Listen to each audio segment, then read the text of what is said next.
Morning, folks. Greg from AOK here again. Another rainy day. Getting a tough start to our spring weather, but we're still moving along nicely at Highlandmills. Follow me in. I'll show you what's going on today. We took care of some plumbing issues today, and we took care of also some electrical issues. And then we're going to move along with tile and bath too. And then we're going to continue on with the kitchen. So follow me up. Always try to maintain and keep our customers' house as neat as possible. Keeping tar from stairs and, protecting the house as if it was our own. Alright? Quite a bit's happened up here since you were here last. We started gutting the kitchen to make our access for our beam, our LVL, which is going to go up here. You can see over here we drew a pencil line to line up the opening that exists so we can tear all that sheetrock off. We want to make sure that all of the sheetrock comes off so we don't have unnecessary joints.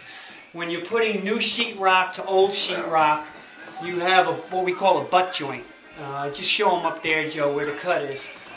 Right there. Now, if I were to take a new piece of sheetrock and just sheerly butt it right into that, what would happen is you would have a noticeable seam, okay? When you come into a beautiful room like this, the last thing you want is to see some god-awful seam sticking out. So to do it right, we got to take the sheetrock all the way off to the ceiling and put a full, fresh piece on so we get a nice, clean, finished look. Okay, over here, we had some existing electrical. We spent about an hour or two this morning troubleshooting, figuring out what outlets are tied into other outlets so we could eliminate the unnecessary. So we determined that this side was basically feeding the kitchen. So we eliminated this and tied back in the kitchen on its own loop. Over here, we have electric to a switch, which operates an outlet, which we will be eliminating. And down here, this outlet, we're going to take this power, and this is what we're going to take over to our island. And that will power up our island. The heat that you see on the floor, what remains of it, it's going to be buried into the floor. And we're going to add an electric toe kick heater underneath the baseboard. You never want to take heat out of a dwelling to lessen the amount of heat. You want to maintain the amount of heat so the comfort level is always adequate. So that's how we're going to deal with that. Ductwork, I think I may have mentioned this in one of our early shots, but we found this through some probing early on, and with the homeowner's request, we gave them a couple options. We gave them options to put it in the ceiling with a vent like you see over here, or we could have mounted it in the wall. But again, it's a bit of an eyesore in the center of your wall seeing this vent. So they opted just to eliminate it because this does feed the downstairs basement.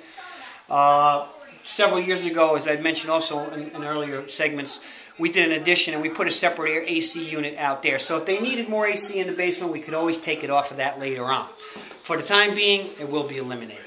So for today, we're going to continue on, make all of the access completed today for our new beam. And then either the end of the week, we're going to put the new beam in, which you'll be videoing. Come on in the bathroom, we'll show you the progress we've made there. Well, as you can see, it's been completely gutted. We put our masonry board up, masonry subfloor. We've already laid our floor tile, okay?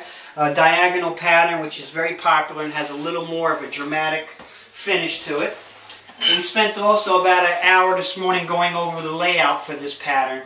Very important to take your time and go over with the homeowner first and then with the installers, myself and my crew, to make sure we're all on the same page as to what's doing.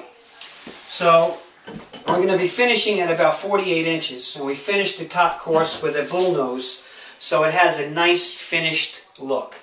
We also are going to be putting in a little bit of inlay pattern in here, and we're going to go with a little smaller tile, a 6x6 tile. Same color, but a little different size, just to give it a little bit of a break. So we'll be back in tomorrow. This is day 6. Again, these are not full days, these are half days because the O'Days wanted this project started sooner and I had other obligations. So we are sharing this between 2 projects. So we'll be back tomorrow and we'll show you our progress then. Thank you.